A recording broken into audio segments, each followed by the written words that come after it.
Hello students, how are you? कैसे हैं आप? और आज हम स्टार्ट करेंगे जो हमने लास्ट वीडियो के अंदर पढ़ा था रदरफोर्ड मॉडल, उससे आगे। एक्चुअली रदरफोर्ड मॉडल में हम पढ़ चुके हैं कि किस तरह से न्यूक्लियस को डिस्कवर किया गया। अब न्यूक्लियस को डिस्कवर करने के बाद जब ये देखा गया कि न्यूक्लियस जो है उसमें पूरा मास कंसंट्रेटेड होता है किसी भी एटम का, और वो मास न्यूट्रॉन और प्रोटॉन से मिलकर के बना होता है। तो अब हम जानने की कोशिश करेंगे एक्चुअली में इनसे रिलेटेड कुछ डेफिनेशंस, जैसे एटॉमिक नंबर, एटॉमिक मास, ठीक है, मास नंबर, एंड इसके अलावा आइसोटोप, आइसोबार, आइसो इलेक्ट्रॉनिक। तो ये कुछ सिंपल सी डेफिनेशंस हैं, बहुत इजीली आपको समझ में आने वाला है। ठीक है, वीडियो को बीच में स्किप नहीं करें और लगातार कंटिन्यूसली से देखें। यस, देखते हैं। तो सबसे पहले हम बात करते हैं यहां पर एटॉमिक नंबर के बारे में। एटॉमिक नंबर, देखिए एटॉमिक नंबर किसे कहेंगे, है ना? What do you mean by atomic number? Actually अगर हम प्रोटॉन के बेस पर इसको डिफाइन करते हैं तो we can say that number of proton present in an atom. किसी भी एटम में जो नंबर ऑफ प्रोटॉन प्रेजेंट है, it shows the atomic number of an atom. उस एटम के एटॉमिक नंबर को बताता है, ठीक है। लेकिन ध्यान रखें, क्योंकि एटम में जो प्रोटॉन्स है वो पॉजिटिवली चार्ज होता है, और हमें पता है कि जितना पॉजिटिव चार्ज होता है उतना ही नेगेटिव चार्ज भी होता है। तो अगर हम ये मानते हैं कि 1 यूनिट चार्ज प्रोटॉन पर है तो 1 यूनिट चार्ज इलेक्ट्रॉन पर भी होना चाहिए। तो हम ये कह सकते हैं कि किसी भी न्यूट्रल एटम के लिए अगर हम एटॉमिक नंबर की बात करते हैं तो नंबर ऑफ प्रोटॉन भी हो सकता है और नंबर भी ऑफ इलेक्ट्रॉन भी हो सकता है। तो हम यहां इस तरह से कह सकते हैं कि atomic number of neutral atom equals to number of protons और नंबर ऑफ इलेक्ट्रॉन्स। अच्छा, अब एक और चीज समझे। अगर मान लीजिए ये एटॉमिक नंबर हम किसी न्यूट्रल एटम के बारे में नहीं कह रहे हैं, हम बात कर रहे हैं किसी आयन के बारे में, ठीक है, किसी आयनिक स्पीसीज के बारे में। जैसे सपोज एग्जांपल में आप देख सकते हैं Na+ आयनिक स्पीसीज है। तो क्या इसके लिए मैं नंबर ऑफ इलेक्ट्रॉन को इक्वल मान सकता हूं? नहीं, क्योंकि हमें पता है कि जो पॉजिटिव और नेगेटिव आयन्स होते हैं उनमें जो इलेक्ट्रॉन्स होते हैं वो न्यूट्रल एटम के कंपैरिजन में कम या ज्यादा हो जाते हैं। तो वहां इलेक्ट्रॉन की टर्म्स में आप उसको डिफाइन नहीं कर सकते। तो यहां पर अगर मुझे डिफाइन करना है एटॉमिक नंबर ऑफ आयन, ठीक है, किसी आयन का एटॉमिक नंबर, तो यहां ध्यान रखना आयन हम यूनि एटॉमिक आयन की बात कर रहे हैं जिसमें एक ही एटम है। तो इसे हमेशा आप नंबर ऑफ प्रोटॉन के इक्वल लेंगे, प्रोटॉन्स। तो इससे एक चीज तो हमारे समझ में आ रही है कि चाहे हमारे पास में आयन हो चाहे न्यूट्रल एटम हो, नंबर ऑफ प्रोटॉन दोनों जगह काम में आता है। तो इसलिए जो वेल डिफाइंड डेफिनेशन है इसकी, it is number of protons present in an ion और neutral atom is called its atomic number. उसे हम क्या कहेंगे? उसका एटॉमिक नंबर कहेंगे। एटॉमिक नंबर क्लियर है? एग्जांपल देख लेते हैं। जैसे मान लीजिए आपके पास में सोडियम है Na, और Na में हमें पता है कि नंबर ऑफ प्रोटॉन लेते हैं। नंबर ऑफ प्रोटॉन जो है वो 11 है और नंबर ऑफ इलेक्ट्रॉन जो है वो भी 11 है। तो उस केस में अगर मैं इसका एटॉमिक नंबर की बात करता हूं तो इसका एटॉमिक नंबर कितना होना चाहिए? तो इसका एटॉमिक नंबर 11 होना चाहिए, ठीक है। लेकिन अगर मैं Na+ आयन की बात करता हूं तो इसके अंदर देखो 11 प्रोटॉन है हमारे पास, 11 proton, but it has 10 electrons, ठीक है। तो अब इसका एटॉमिक नंबर कितना होगा? Atomic number is 11। बात समझ में आ गई? तो हमने प्रोटॉन के बेस पे इसको डिफाइन नहीं किया है। आयन्स के लिए हम किसके बेस पे डिफाइन करते हैं? नंबर ऑफ प्रोटॉन, इलेक्ट्रॉन के बेस पे डिफाइन नहीं किया, सॉरी, ठीक है। तो ये चीज समझ में आ गई आपको, एटॉमिक नंबर किसे कहते हैं, आई थिंक। अब चलते हैं हम आगे। तो आगे चलने से पहले इसको मिटाना जरूरी है। एक बार मैं डस्टर ले आता हूं।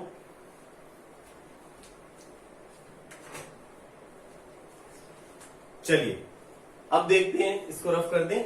ये हो गया है एटॉमिक नंबर। अब देखिए एटॉमिक नंबर के बाद जो दूसरा हमारे पास में टर्म आती है कि किसी भी उसमें एलिमेंट के अंदर आप एटॉमिक नंबर को कहां एक्सप्रेस करते हैं। तो ध्यान रखें, अगर मैं यहां पर एक एलिमेंट को शो कर रहा हूं, ठीक है, एक्स इज एन एलिमेंट, तो एक्स एलिमेंट के अंदर यहां पर इसे आप जेड से डिनोट करते हैं। तो जेड जो है ये किसको शो करेगा, एटॉमिक नंबर को। ये चीज ध्यान रखें ना, अभी काम में आएगी। तो एक्स को अगर मैं कोई एलिमेंट कंसीडर कर रहा हूं तो जेड वहां पर उसके एटॉमिक नंबर को एक्सप्रेस कर रहा है। It is return in left hand side bottom. इसको लेफ्ट हैंड साइड बॉटम के अंदर आप लिखते हैं, ठीक है। अब एटॉमिक नंबर के बाद में एक और सिंपल सी डेफिनेशन आती है, मास नंबर। मास नंबर, ठीक है, मास नंबर किसे कहेंगे। देखिए मास नंबर जो है, जैसा साफ दिखाई दे रहा है, मास से रिलेटेड है। और हम पढ़ चुके हैं कि किसी भी एटम का मास डिपेंड करता है उसमें नंबर ऑफ प्रोटॉन और नंबर ऑफ न्यूट्रॉन पर, जो कि न्यूक्लियस के अंदर प्रेजेंट होते हैं। तो इसका मतलब यह है कि जितने प्रोटॉन और न्यूट्रॉन किसी एटम के न्यूक्लियस में प्रेजेंट है, मेरी बात को गौर से सुनना, number of proton number of neutron किसी एटम के न्यूक्लियस में प्रेजेंट है, उसे ही आप क्या बोलेंगे, उसका मास नंबर कहेंगे, ठीक है। तो यानी मास नंबर क्या हुआ, mass number is equals to number of protons plus number of neutrons, ठीक है। इन दोनों का जो सम है किसी भी एटम में, that is called mass number. उसको हम क्या कहते हैं, मास नंबर कहते हैं। अब देखो ये एक तरह से अगर मैं इसको फॉर्मूला मानूं मास नंबर फाइंड करने का, तो आपके पास नंबर ऑफ न्यूट्रॉन फाइंड करने का, नंबर ऑफ प्रोटॉन फाइंड करने का भी फॉर्मूला है मास नंबर से। अब अगर मान लीजिए आपको नंबर ऑफ न्यूट्रॉन फाइंड करने हैं, ठीक है, नंबर ऑफ न्यूट्रॉन्स फाइंड करने हैं, तो कैसे फाइंड करेंगे, मास नंबर में से आप नंबर ऑफ प्रोटॉन्स को सब्ट्रैक्ट कर देंगे, ठीक है। और अगर मान लीजिए आपको फाइंड करना है नंबर ऑफ प्रोटॉन्स, तो क्या करेंगे, सॉरी मास नंबर है ना, तो मास नंबर जो है इसमें नंबर ऑफ न्यूट्रॉन को सब्ट्रैक्ट कर देंगे, ठीक है। तो ये तीन फॉर्मूले आ गए आपके पास में। दूसरी एक और इंपॉर्टेंट बात ध्यान रखना, मास नंबर को हम रिप्रेजेंट किससे करते हैं, मास नंबर को हम ए से रिप्रेजेंट करते हैं। इट इज रिप्रेजेंटेड बाय ए, और लिखते का है at the top of left hand side top के अंदर लिखते हैं। तो यहां हमने मास नंबर लिखा है, ध्यान रखें, मास नंबर कहां लिखते हैं, टॉप में, ठीक है। जैसे एक एग्जांपल लें हम इसको समझने के लिए, देखिए ये हमारे पास क्लोरीन है, और क्लोरीन का मैंने 17 इधर लिखा है और 35 इधर लिखा है, ठीक है।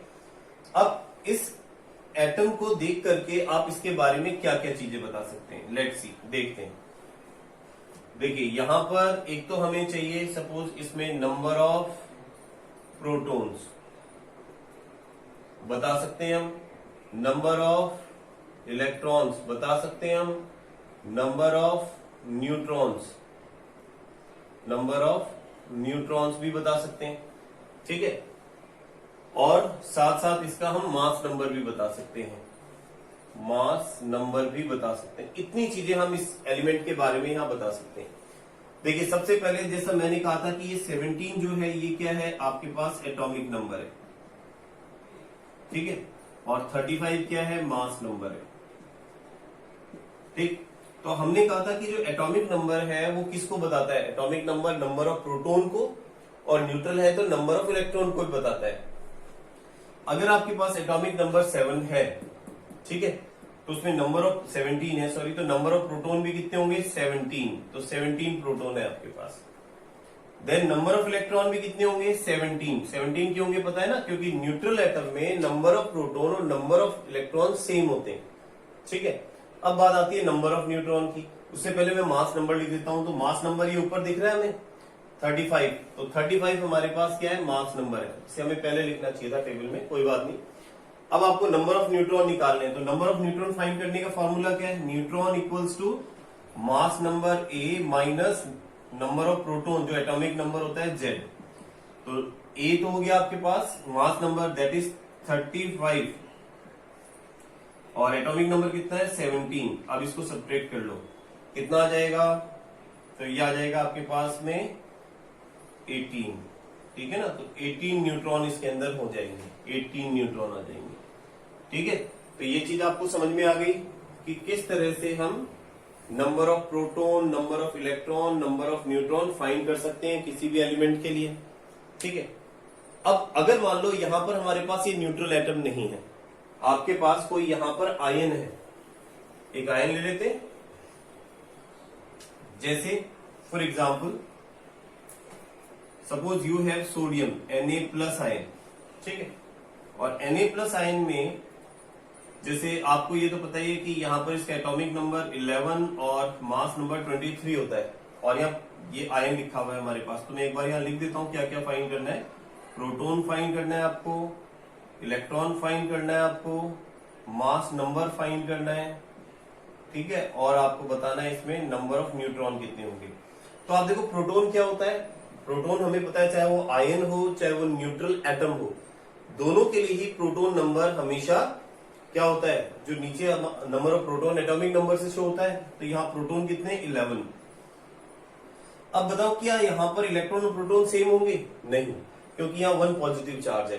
तो बिल्कुल सिंपल सा तरीका है, जितना पॉजिटिव चार्ज है उतने वहां पर आप इलेक्ट्रॉन कम कर दें। अगर ये न्यूट्रल होता तो 11 इलेक्ट्रॉन होते इसमें, लेकिन 1 पॉजिटिव चार्ज है, दैट मीन्स 1 पॉजिटिव चार्ज है, तो एक इलेक्ट्रॉन कम कर दें तो कितना बचता है आपके पास, 10 इलेक्ट्रॉन्स बचते हैं, ठीक है। और मास नंबर की अगर बात करें तो मास नंबर 23 ऊपर लिखा ही हुआ है, ठीक है, इसका चार्ज से कोई लेना देना नहीं है। और न्यूट्रॉन की अगर हम बात करते हैं तो न्यूट्रॉन कैसे फाइंड करते हैं, आप मास नंबर में से एटॉमिक नंबर माइनस करते हैं। तो 23 में से अगर 11 सब्ट्रैक्ट करते हैं तो आपके पास कितना आता है 12, ठीक है ना। तो ये आपके पास एटॉमिक नंबर भी आ गया।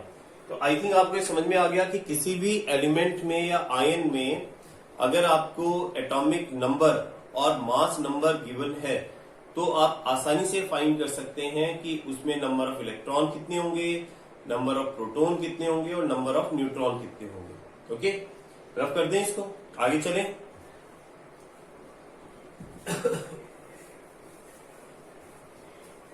अब देखिए एक और डाउट है जो बच्चे कई बार फेस करते हैं। अब वो डाउट क्या है, एक्चुअली आप देखिए एक होता है mass number, mass number, and एक होता है atomic mass, atomic mass. Actually students get confuse in both the terms, in terms में वे कंफ्यूज हो जाते हैं। तो ध्यान रखें कि मास नंबर जो है ये हमेशा ही होल नंबर में आएगा, ठीक है, लेकिन एटॉमिक नंबर जो है ये होल नंबर में भी हो सकता है एंड फ्रिक्शन में भी हो सकता है, ठीक है ना। एक्चुअली क्या होता है, मास नंबर ये तो क्या है, अ नंबर है, ये तो एक नंबर है जो ये बताता है कि total number of proton plus neutron कितने हैं।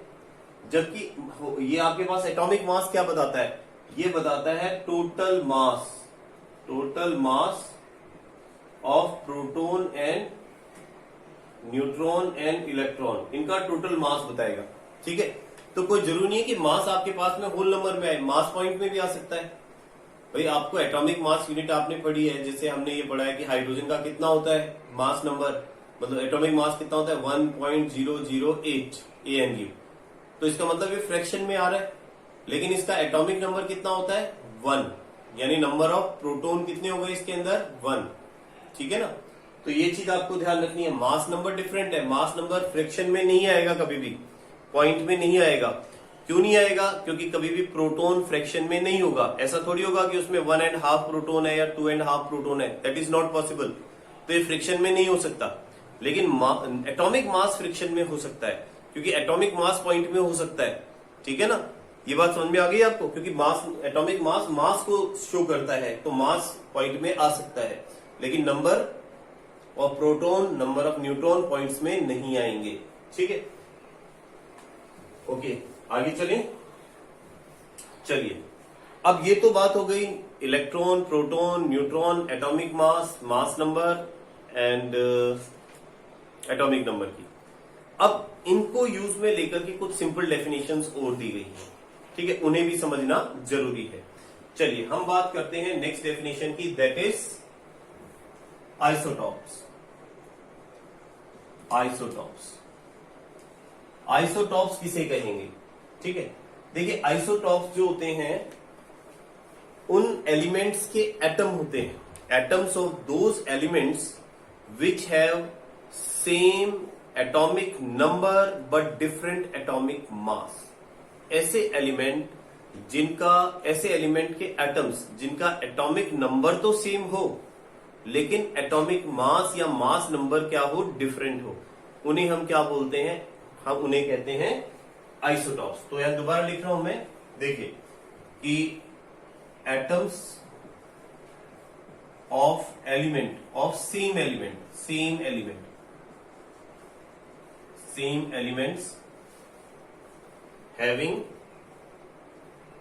having same atomic number but different mass number। ठीक है ना, मास नंबर डिफरेंट हो। इसमें बहुत गहरी बात छुपी हुई है। देखो आप, अपन कह रहे हैं कि एटम्स ऑफ सेम एलिमेंट। अब नेचुरल है, जब एक ही एलिमेंट के एटम्स हैं तो उनका एटॉमिक नंबर तो सेम होगा। भाई हाइड्रोजन के जितने भी आपको एटम्स मिलेंगे उन सबका एटॉमिक नंबर सेम होगा। ठीक है ना, तो ये कह रहे हैं एटम्स ऑफ सेम एलिमेंट, एक ही एलिमेंट के एटम्स जिनका एटॉमिक नंबर सेम है, दैट मीन्स उनमें नंबर ऑफ प्रोटॉन सेम है लेकिन मास नंबर यानी प्रोटॉन और न्यूट्रॉन का सम डिफरेंट है। ठीक है, इसको समझते हैं। देखिए जैसे आप देखो हमारे पास में H11 जिसे हम कहते हैं प्रोटियम, सेकेंड है H12 जिसे हम कहते हैं ड्यूटेरियम, और तीसरा आता है H13 जिसे हम कहते हैं ट्राइटियम। ठीक है, तो ये मैंने 3 आइसोटॉप्स ले लिए, प्रोटियम, ड्यूटेरियम और ट्राइटियम। एक्चुअली इनमें क्या है आप देख सकते हैं कि अगर हम देखें नंबर ऑफ प्रोटॉन्स, ठीक है, कितने होंगे, तो प्रोटॉन्स निकालने का तो सीधा तरीका हमने देखा, जो नीचे एटॉमिक नंबर लिखा हुआ है वही प्रोटॉन है। तो एक प्रोटॉन इसमें है, एक प्रोटॉन इसमें है, एक प्रोटॉन इसमें है। ठीक है, दूसरा नंबर ऑफ इलेक्ट्रॉन, क्योंकि न्यूट्रल है तो नंबर ऑफ इलेक्ट्रॉन भी 1 1 होंगे। अब बात आती है नंबर ऑफ न्यूट्रॉन की। ठीक है, न्यूट्रॉन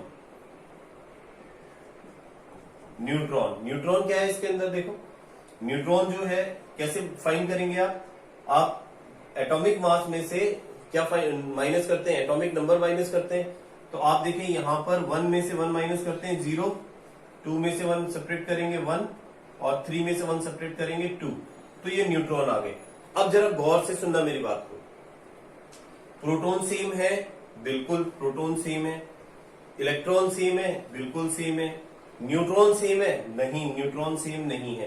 तो इसको एक तरह से वो डिफाइन कर सकते हैं ना, हम यू भी तो कह सकते हैं कि एटम्स ऑफ सेम एलिमेंट्स। अब इसको यू लिख सकता हूं मैं, एटम्स ऑफ सेम एलिमेंट्स, एक ही एलिमेंट्स के atom having same number of proton and electron. ठीक है, जिनमें प्रोटॉन और इलेक्ट्रॉन तो सेम हो बट डिफरेंट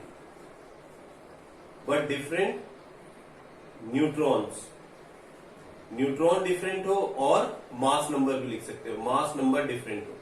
अब अपन इसको ना न्यूट्रॉन की टर्म्स में भी डिफाइन कर सकते हैं। यानी एक चीज क्लियर हो गई है कि जो आइसोटॉप्स होते हैं उनमें न्यूट्रॉन सेम नहीं होता और सब कुछ सेम होता है। और न्यूट्रॉन सेम नहीं होने की वजह से क्या चीज डिफरेंट हो जाती है, इसमें डिफरेंट हो जाता है मास नंबर। ठीक है ना, electron same, proton same, but neutron same नहीं हो, क्योंकि न्यूट्रॉन अलग है तो न्यूट्रॉन मास नंबर में आता है, तो नेचुरल है मास नंबर भी क्या हो जाएगा, डिफरेंट हो जाएगा। तो इसका देखो मास नंबर भी डिफरेंट है। इसका मास नंबर कितना है, प्रोटॉन और न्यूट्रॉन का ऐड कर लो, प्रोटॉन और न्यूट्रॉन 1, ठीक है, इसमें कितना है 2 और इसमें कितना है 3। तो डिफरेंट क्या आ रहा है आपके पास, आप देखो आपके पास मास नंबर डिफरेंट है और न्यूट्रॉन डिफरेंट है, प्रोटॉन और इलेक्ट्रॉन सेम है, और उन्हीं को हम क्या कहते हैं, आइसोटॉप्स कहते हैं। बात समझ में आ गई। एक एग्जांपल और देख ले छोटा सा, चलिए इसको रफ कर रहा हूं मैं। एक सिंपल सा एग्जांपल और ले रहे हैं, जैसे क्लोरीन। देखो आप, क्लोरीन के हमारे पास 2 आइसोटॉप्स होते हैं, क्लोरीन 17 नंबर पर आता है, 1735 एंड 1737। ठीक है, अब इसमें हम तीन चीजें फाइंड करते हैं। ठीक है, प्रोटॉन फाइंड करते हैं, इलेक्ट्रॉन देखते हैं, न्यूट्रॉन देखते हैं और मास नंबर देखते हैं। ठीक है, प्रोटॉन कितने हैं देखो, इसमें नीचे प्रोटॉन ही इंडिकेट कर रहा है 17 एंड 17, दोनों में सेम है। इलेक्ट्रॉन सेम होंगे क्योंकि न्यूट्रल है, और न्यूट्रॉन कितने होंगे, 35 में 17 माइनस करें तो कितना आता है आपके पास 18, और 37 में से 17 माइनस करें कितना आता है 20। तो आप देखो डिफरेंट हो गया ना, न्यूट्रॉन डिफरेंट है, प्रोटॉन और इलेक्ट्रॉन सेम है। मास नंबर कितना है, इन दोनों को यहाँ ऐड कर लें, या ऊपर आपके पास मास नंबर लिखा हुआ है 35 और 37। ठीक है, तो यानी कि मास नंबर डिफरेंट है, न्यूट्रॉन डिफरेंट है, लेकिन इलेक्ट्रॉन प्रोटॉन दोनों में क्या है, सेम है। तो इन्हें अपन क्या कह रहे हैं, दे आर कॉल्ड आइसोटॉप्स। ठीक है, रफ कर दें। चलिए, ये आइसोटॉप्स की बात हो गई है।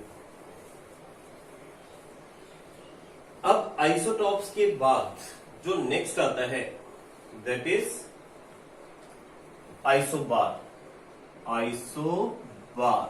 अब हम बात करेंगे आइसोबार। इसकी एक सिंपल सी पहले डेफिनेशन ले लेते हैं, आइसोबार किसे कहते हैं। देखिए, बार ध्यान रखना किसके लिए आता है, यहां पर मास के लिए। ठीक है, तो आइसो मीन्स कांस्टेंट या सेम। तो अगर सेम मास है, एटॉमिक मास सेम है या कोई मास नंबर सेम है, ठीक, लेकिन उनका एटॉमिक नंबर डिफरेंट है, तो उसे आप आइसोबार कहेंगे। तो आप कह सकते हैं कि atoms of different element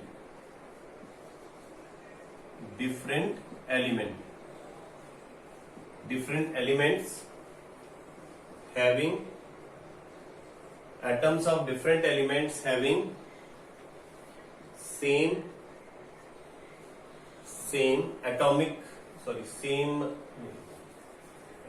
atoms of different elements having different atomic number but same mass number। ठीक है, मास नंबर सेम है लेकिन एटॉमिक नंबर डिफरेंट है। अब ऐसा क्यों हुआ, देखिए, हमने कहा डिफरेंट एलिमेंट, जब एलिमेंट ही डिफरेंट है तो उसका एटॉमिक नंबर सेम कैसे हो सकता है, क्योंकि डिफरेंट एलिमेंट के लिए नंबर ऑफ प्रोटॉन डिफरेंट होते हैं। तो अगर नंबर ऑफ प्रोटॉन डिफरेंट होंगे तो नेचुरल है कि उसका जो आपके पास एटॉमिक नंबर है वो डिफरेंट आएगा। ठीक है ना, तो ये चीज समझ में आ गई। अब कुछ एग्जाम्पल देखते हैं, इसको एग्जाम्पल से बढ़िया समझ में आता है। तो एग्जाम्पल में हम यहां ले लेते हैं, जैसे ऑर्गन,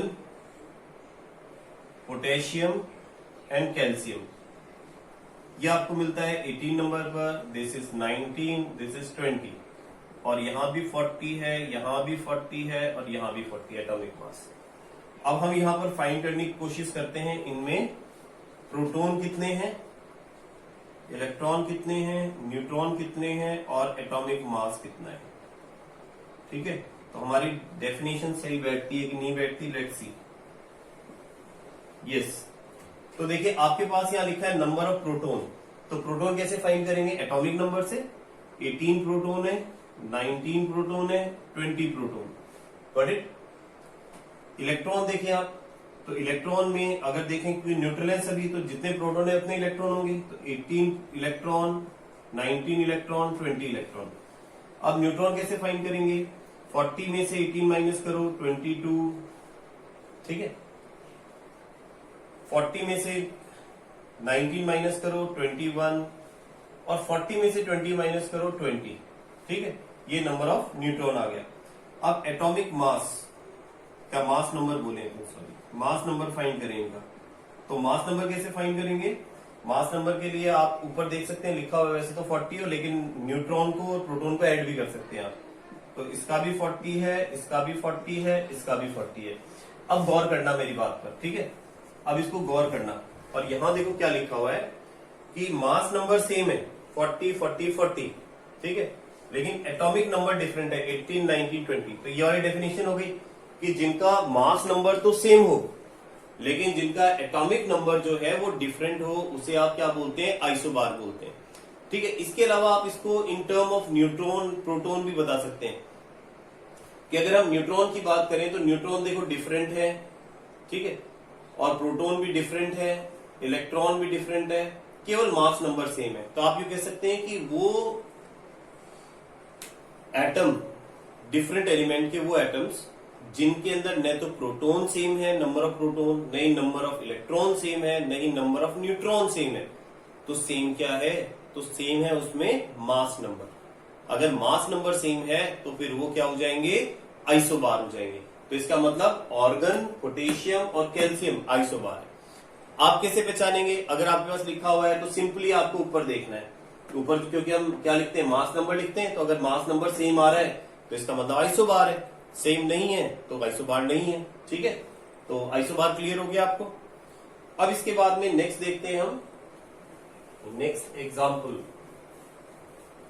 आइसो इलेक्ट्रॉनिक। देखिए आइसो इलेक्ट्रॉनिक, आइसो इलेक्ट्रॉनिक, देखो जैसे नाम से ही पता चल रहा है, आइसो मीन सेम, इलेक्ट्रॉनिक मतलब इलेक्ट्रॉन्स, जिनके अंदर नंबर ऑफ इलेक्ट्रॉन सेम मिलेंगे वो आइसो इलेक्ट्रॉनिक होंगे। तो यहां पर ध्यान रखना, कोई जरूरी नहीं है कि वो न्यूट्रल एटम हो, स्पीसीज भी हो सकती है, स्पीसीज से भी कंपेयर कर सकते हैं। तो आप यूं कह सकते हैं एटम्स और स्पीसीज, स्पीसीज मतलब कोई भी पॉजिटिव या नेगेटिव आयन, एटम्स और species having same number of electron, ठीक है, आर कॉल्ड आइसो इलेक्ट्रॉनिक्स, उन्हें आप आइसो इलेक्ट्रॉनिक्स कहेंगे, ठीक है। एग्जाम्पल है, बहुत इंटरेस्टिंग एग्जाम्पल देखो, O2 minus F minus Na plus Mg2 plus Al3 plus, बहुत है सफिशिएंट।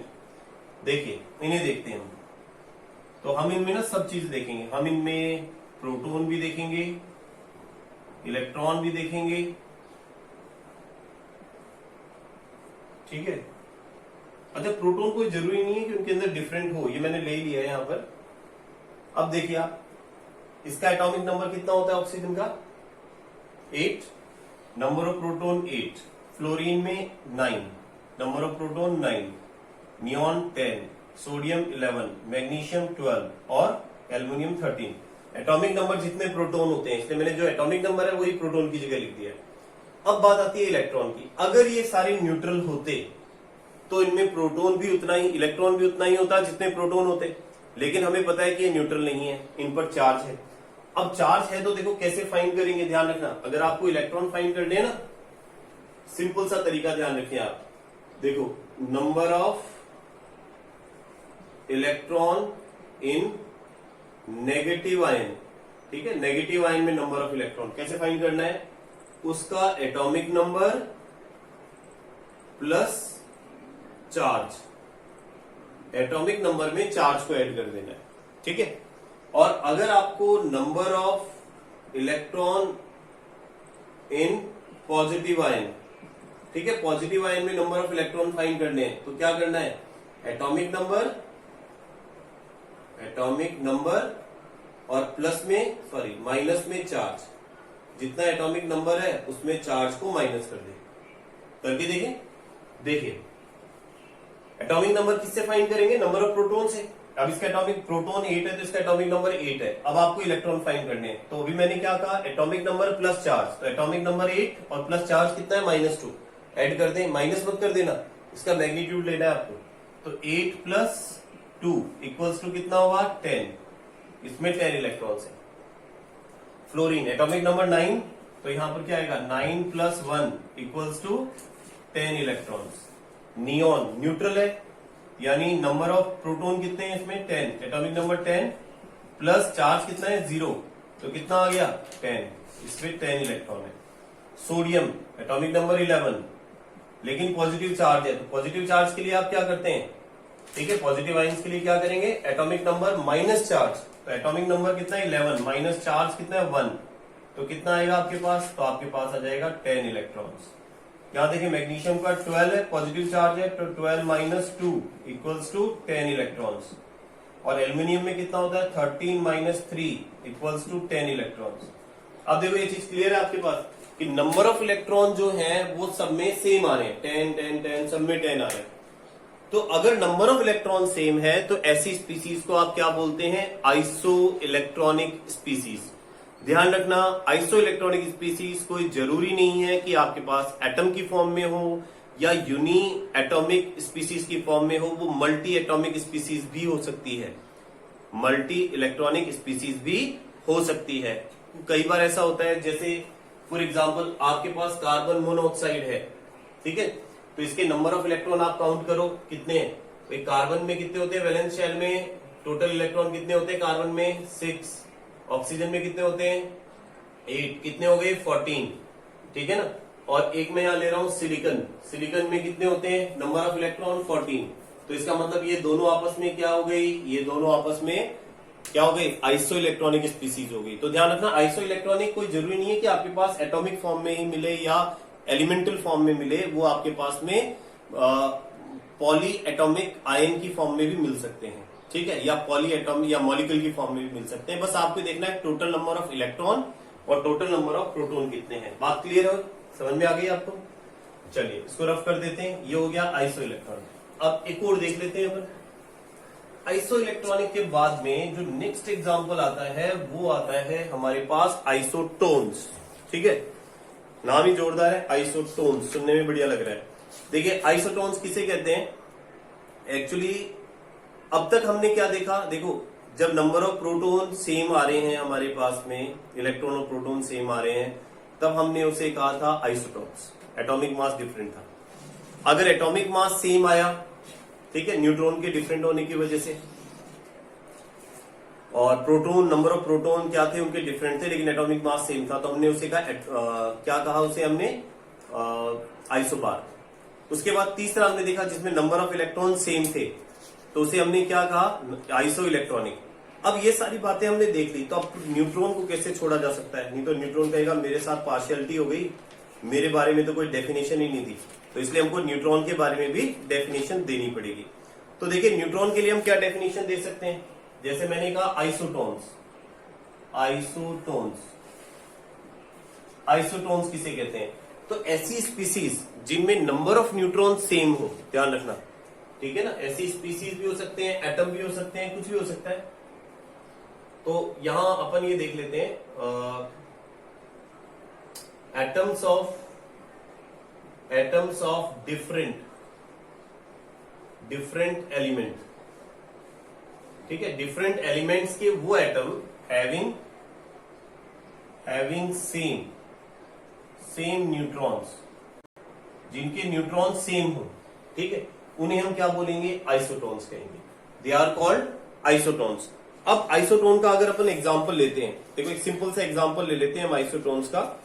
तो आइसोटोन्स में कार्बन, नाइट्रोजन और ऑक्सीजन, ये लेते हैं अपन, देखिए carbon, nitrogen and oxygen. Carbon का एटॉमिक नंबर 6, नाइट्रोजन का एटॉमिक नंबर 7, ऑक्सीजन का 8, और यहां मास नंबर इसका 14 ले लेते हैं, इसका 15 और इसका 16। अब बच्चों के दिमाग में एक बात आ रही है कि बोले सर नाइट्रोजन का एटॉमिक या मास नंबर तो 14 होता है और कार्बन का होता है 12, आपने यहाँ 14 ले लिया, आपने 15 ले लिया। अरे भाई आइसो बार भी तो कोई चीज होती है, या सॉरी आइसोटॉप्स भी तो कोई चीज होती है। आइसोटॉप्स में हमने क्या पढ़ा था, क्या होता है कि मास नंबर डिफरेंट होता है और उनके एटॉमिक नंबर सेम होते हैं। तो कार्बन के आइसोटॉप्स होते हैं ना, कार्बन 12, कार्बन 13, कार्बन 14। तो हमने उन 3 आइसोटॉप्स में से कौन सा वाला ले लिया, कार्बन 14 लिया है। इसी तरह से नाइट्रोजन के आइसोटॉप्स में मैंने नाइट्रोजन 15 लिया है, ठीक है ना। तो ये आइसोटॉप्स लिए अपन ने, ध्यान रखना उनके, क्योंकि एटॉमिक मास उनमें डिफरेंट हो सकता है। तो अब यहां हमें देखना है आइसोटोन्स किस तरह से हैं। तो आइसोटोन्स को बताने के लिए हम यहाँ क्या करें, हम यहाँ पर एक बार वापस से वही काम करते हैं, प्रोटॉन देख लेते हैं, इलेक्ट्रॉन देख लेते हैं, न्यूट्रॉन देख लेते हैं, ठीक है। और आपका मन करे तो आप इसमें मास नंबर भी देख सकते हो, ठीक है। मास नंबर पहले देखना पड़ेगा, लेकिन चलो कोई बात नहीं, मास नंबर भी देख लेंगे, मास नंबर देख लेंगे। तो प्रोटॉन देखो कितने, नीचे जो लिखा हुआ है आपके पास में एटॉमिक नंबर, वही प्रोटॉन होता है, जैसा हमने कहा था 6, 7 एंड 8, ये नंबर ऑफ प्रोटॉन हो गए। अब number of electron, neutron neutral species है, दैट मीन्स यहां पर कितना आएगा 6 इलेक्ट्रॉन, 7 इलेक्ट्रॉन, 8 इलेक्ट्रॉन, मतलब जितने प्रोटॉन उतने ही इलेक्ट्रॉन न्यूट्रल के लिए। अब आपको फाइंड इसमें करना है सपोज न्यूट्रॉन। अब न्यूट्रॉन कैसे देखें? अब न्यूट्रॉन देखने के लिए 14 में से 6 माइनस करो भाई, एटॉम मास नंबर में से एटॉमिक मास माइनस करो 8, 15 में 7 माइनस करो 8, 16 में 8 माइनस करो 8, ठीक है। तो ये न्यूट्रॉन आ गए हमारे पास, और मास नंबर और लिख दें, ऊपर लिखा हुआ है 14 है इसका 15 है और इसका 16 है। तो अब आप एक चीज देख सकते हैं इसमें, ये वो स्पीसीज हैं, ठीक, जिनमें न तो प्रोटॉन सेम आ रहा है, न इलेक्ट्रॉन सेम आ रहा है, केवल न्यूट्रॉन सेम आ रहा है, ठीक है। मास नंबर भी इवन सेम नहीं है, ठीक है। तो ऐसी स्पीसीज या ऐसे atoms of element of different element जिनके अंदर नंबर ऑफ न्यूट्रॉन सेम आ रहे हो, कार्बन, नाइट्रोजन, ऑक्सीजन के ये जो हमने आइसोटॉप्स लिखे हैं इनमें न्यूट्रॉन सेम है, इसलिए इन स्पीसीज को हम क्या कह रहे हैं? आइसोटोन्स कह रहे हैं, ठीक है ना। क्या कह रहे हैं? आइसोटोन्स कह रहे हैं, ठीक है। तो अब ये चीज आपको समझ में आ गई होगी, और इससे रिलेटेड छोटे छोटे क्वेश्चंस जो होते हैं जो कंपटीशन एग्जाम में पूछ लिए जाते हैं, अगर आपको एक स्पीसीज दे दी है, उसके अंदर एटॉमिक मास मास नंबर और एटॉमिक नंबर दे दिया है, आपसे नंबर ऑफ प्रोटॉन पूछा जाए आप बता सकते हैं, इलेक्ट्रॉन पूछा जाए आप बता सकते हैं, न्यूट्रॉन पूछा जाए बता सकते हैं, मास नंबर पूछा जाए बता सकते हैं, ठीक है ना। आप इनमें देख करके ये भी फाइंड कर सकते हैं इनमें आइसोटोन्स कौन से हैं, आइसोबार्स कौन से हैं, आइसोटोप्स कौन से हैं, ठीक है। एक बार देखो, सिंपल सा तरीका, आइसोबार चेक करना है, ऊपर देख लो, ठीक है। मतलब हमने जैसे फॉर्मूला बताया ना कि जेड एंड ए, और ऊपर हम यहाँ क्या लिखते हैं? मास नंबर लिखते हैं। तो आप ये देख लो कि अगर मास नंबर सेम आ रहा है तो क्या है वो? आइसोबार है, ठीक है। और अगर मान लो मास नंबर नहीं दिया हुआ है, आपके पास प्रोटॉन और न्यूट्रॉन दे रखे हैं, तो उनको ऐड करके देख लो, अगर ऐड करने के बाद सबका सम सेम आ रहा है दैट मीन्स आइसोबार, ठीक है। टॉप्स किसे कहेंगे? जिसका मास नंबर तो डिफरेंट होगा लेकिन एटॉमिक मास क्या रहेगा? सबका सेम रहेगा। तो एटॉमिक मास सेम कब होगा? जब उनका एटॉमिक नंबर सेम होगा, तो एक ही एलिमेंट के होंगे, तो उन्हें आइसोटॉप्स कहेंगे। और आइसोटोन्स हमें पता ही है, आइसोटोन्स में आपको न्यूट्रॉन फाइंड करने पड़ेंगे, यानी ए में से जेड को माइनस करके देख लो, अगर सेम आता है तो इसका मतलब वो क्या है? आइसोटोन्स है।